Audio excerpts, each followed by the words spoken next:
Hello guys, welcome to travel foodie. അപ്പോൾ ഇന്ന് നമ്മൾ പോയിരിക്കുന്നത് അൽഹസയിലെ ഒരു പ്രശസ്തമായൊരു ഗുഹയിലേക്കാണ് കേട്ടോ. ഈ ഗുഹ എന്ന് പറയുന്നത് ഭയങ്കര ചരിത്ര പ്രാധാന്യമുള്ളൊരു ഗുഹയാണ്. അതുമല്ല, കാണാനായിട്ട് അടിപൊളി സ്ഥലമാണ്. നല്ലൊരു അടിപൊളി രീതിയിൽ ഒരു മെയിൻറ്റെയിൻ ചെയ്തിട്ടുണ്ട്. ഇത് ഈസ്റ്റേൺ പ്രൊവിൻസിൽ അൽഹസ എന്ന സ്ഥലത്താണ് ഉള്ളത് ഗുഹ. അതായത് ദമാമിന്ന് ഏകദേശം ഒരു 125 കിലോമീറ്റേഴ്സാണ് ഈ ഗുഹയിലേക്കുള്ളത്. ഇത് നമ്മൾ വരുമ്പോൾ തന്നെ ഡ്രൈവ് ചെയ്ത് വളരെ അകലെ നിന്ന് വരുമ്പോൾ തന്നെ നമുക്ക് ഈ ഗുഹ അടിപൊളിയായിട്ട് കാണാൻ പറ്റും. ഗുഹ മാത്രമല്ല, ഈ ഗുഹ ചുറ്റുപാട് കിടക്കുന്ന മലനിരകളൊക്കെ അടിപൊളിയായിട്ട് കാണാൻ കഴിയും. കാരണം ഇത് വളരെ നീണ്ടു കിടക്കുന്നൊരു മൗണ്ടൈനാണ്. ഏകദേശം ഒരു 4 വില്ലേജുകൾക്കിടയിലുള്ളൊരു മൗണ്ടൈനാണ്. അതുമല്ല, ഇതിൻ്റെ ഒരു വശം നമ്മുടെ കുവൈത്ത് ഇറാഖിൻ്റെ ഒരു ബോർഡറായിട്ട് വരും. അത്രയും നീളം കൂടിയൊരു മൗണ്ടൈനാണിത്. പിന്നെ ഈ ഗുഹ ഉണ്ടായതിനാണ് കാലാവസ്ഥാ വ്യതിയാനം മൂലമാണ് ഈ ഗുഹ ഇങ്ങനൊരു രൂപപ്പെട്ടത്. അതിൻ്റെ ഇടയ്ക്ക് ലെയറായിട്ട് ഗുഹ ഒരു മൗണ്ടൈൻ, അതായത് ശക്തമായ കാറ്റടിച്ചിട്ടും അങ്ങനെയുള്ള കാലാവസ്ഥാ വ്യതിയാനം മൂലം ഈ മൗണ്ടൈൻ്റെ ഉള്ളിൽ ലെയറായി ക്രിയേറ്റ് ചെയ്യപ്പെടുകയാണ് ചെയ്തത്. അത് പിന്നെ ഗുഹയായി മാറുകയും അതിൻ്റെ ഉള്ളിൽ പണ്ട് കാലത്ത്, അതായത് ആദ്യം മനുഷ്യൻ എന്നൊക്കെ പറയില്ലേ, അതുപോലെ ആൾക്കാർ 5000 BC താമസിച്ചിട്ടുണ്ടെന്നാണ് പറയപ്പെടുന്നത്. അവിടെ ആ ആൾക്കാർ താമസിച്ചതിൻ്റെ തെളിവുകളായിട്ട് ലാൻഡ് ഓഫ് സിവിലൈസേഷൻ എന്ന് പറഞ്ഞൊരു മ്യൂസിയം ഇവർ എൻട്രൻസിൽ തന്നെ ഉണ്ട്. അവിടെ പോകുമ്പോൾ നമുക്ക് അവർ ഉപയോഗിച്ചിട്ടുള്ള ആയുധങ്ങൾ, നാണയങ്ങൾ, അവരുടെ സ്വർണ്ണം കൊണ്ടുണ്ടാക്കിയൊരു കിരീടം, കുറേ കാര്യങ്ങൾ അവിടെ ചെയ്തു വെച്ചിട്ടുണ്ട്. അതായത് ഇവിടെ നിന്ന് കിട്ടിയ പുരാതനമായിട്ടുള്ള ഹിസ്റ്റോറിക്കൽ എവിഡൻസ് അവർ ലാൻഡ് ഓഫ് സിവിലൈസേഷൻ എന്ന് പറഞ്ഞൊരു മ്യൂസിയം ഉണ്ടാക്കിയിട്ട് അവിടെ ക്രിയേറ്റ് വെച്ചിട്ടുണ്ട്. പിന്നെ ഇതിൻ്റെ അകത്തേക്ക് കയറുമ്പോൾ നമുക്ക് തന്നെ കയറാം. മെയിനായിട്ട് കയറി ചെല്ലുമ്പോഴത്തേക്ക് തന്നെ നമുക്ക് ഭയങ്കര ഒരു ഫീലിംഗാണ്. പിന്നെ കുറേശ്ശെ ഉള്ളിലേക്ക് ചെല്ലുമ്പം ഇത് 3 ലെയറായിട്ടാണ് ഈ ഗുഹ എന്ന് പറയാൻ പറ്റില്ല, ഗുഹകൾ അങ്ങനെ പാർട്ട് ചെയ്ത് പോകുന്നത്. 3 സൈഡിലേക്ക് തിരിഞ്ഞ് പോകുന്നുണ്ട്.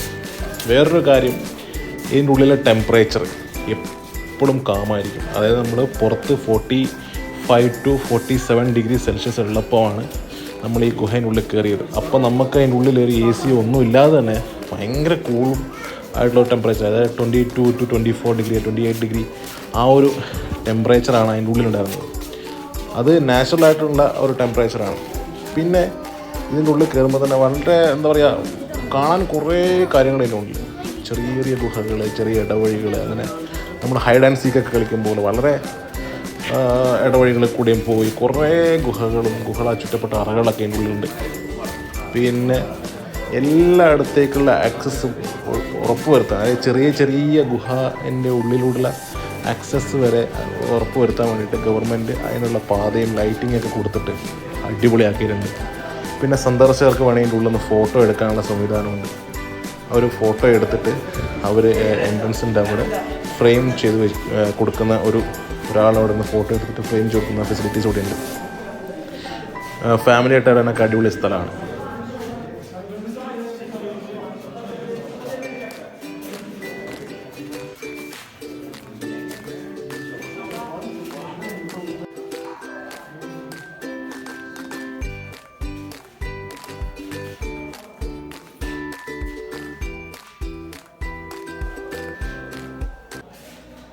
എത്ര നോക്കിയാലും കണ്ടാലും മതിവരാത്ത കാഴ്ചകളുമായിട്ടാണ് ഈ ഗുഹ ഇവിടെ നിലകൊള്ളുന്നത്.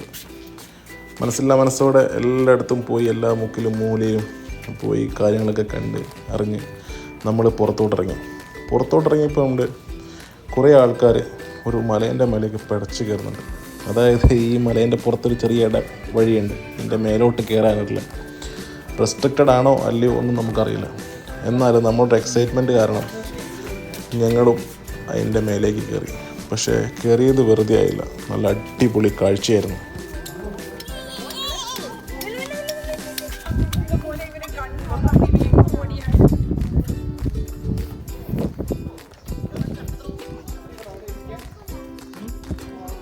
ഒരു മിനിറ്റ്.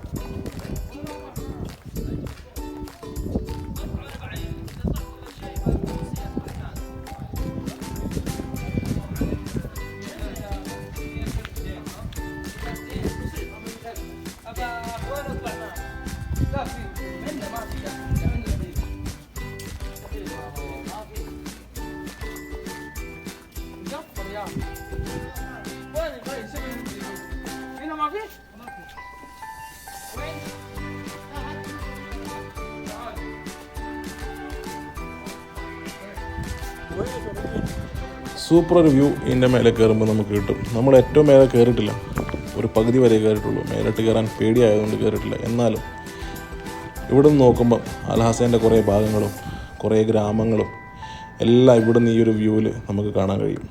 പച്ചപ്പ് നിറഞ്ഞു നിൽക്കുന്ന ഒരു 3-4 ഗ്രാമത്തിൻ്റെ നടുവിലൂടെയാണ് ഈ ഒരു മൗണ്ടെയിൻ സ്ഥിതി ചെയ്യുന്നത്. ഇവിടെ നോക്കുമ്പോൾ നമുക്ക് പഴയ കൊട്ടാരം കാണുന്നൊക്കെ ഒരു ഫീലാണ്. ഇതൊരു കൊട്ടാരമാണോ എന്നൊക്കെ നമുക്ക് തോന്നിപ്പോവും. ഏകദേശം 3 മില്യൺ ഈന്തപ്പനങ്ങളാൽ സമൃദ്ധമായ 3-4 വില്ലേജുകളുടെ നടുവിലാണ് ഈ ഗുഹ. അപ്പോൾ തന്നെ ആലോചിക്കാമല്ലോ, ഈ ചുറ്റും കാണുന്ന ഈ പച്ചപ്പ് മൊത്തം ഈന്തപ്പനകളാണ്. ഇവിടെ കുറേ ഈന്തപ്പന കൃഷികളും കാര്യങ്ങളൊക്കെ ഉണ്ട്. അപ്പോൾ നമ്മളിങ്ങനെ നോക്കുമ്പം ഈ ഒരു കാഴ്ച വളരെ മനോഹരമാണ്. ഇതെല്ലാം കണ്ടിറങ്ങി നമ്മോടൊന്ന് മെല്ലെ യാത്രയാവാൻ ഒരുങ്ങി. ഇവിടെ വരുവാനായിട്ട് പിള്ളേർക്ക് എൻട്രൻസ് ഫീ ഫ്രീ ആണ്. 13 വയസ്സിന് മുകളിലായിട്ടുള്ള മാത്രം കുട്ടികൾക്ക് മാത്രമേ എൻട്രൻസ് ഫീ ഉള്ളൂ. എൻട്രൻസ് ഫീ എന്ന് പറയുന്നത് 50 റിയാലാണ്. പിന്നെ റെസ്റ്റോറൻറ്റ്സുകൾ, കഫേകൾ, പോരാത്തതിന് അങ്ങനെ സൗകര്യങ്ങളെല്ലാം, വാഷ്റൂംസൊക്കെ വളരെ നീറ്റ് ആൻഡ് ക്ലീൻ ആയിട്ടുള്ള വാഷ്റൂംസ് എല്ലാം ഇവിടെ അവൈലബിൾ ആണ്. പിന്നെ ലാൻഡ് ഓഫ് സിവിലൈസേഷൻ എന്ന് പറഞ്ഞിട്ട് ഒരു അടിപൊളി മ്യൂസിയം. ഇവിടെ ഈ ഗുഹേനെ കുറിച്ചുള്ള എല്ലാ ചരിത്രങ്ങളും നമുക്ക് അവിടെ നിന്ന് പഠിക്കാൻ കഴിയും. അപ്പം അടുത്ത വീഡിയോ കാണുന്നവരെ ബൈ ബൈ. ചാനലൊന്ന് ആദ്യമായിട്ട് കാണുകയാണെങ്കിൽ ലൈക്ക് ചെയ്യുക, ഷെയർ ചെയ്യുക, സബ്സ്ക്രൈബ് ചെയ്യുക. അപ്പം ബൈ ബൈ.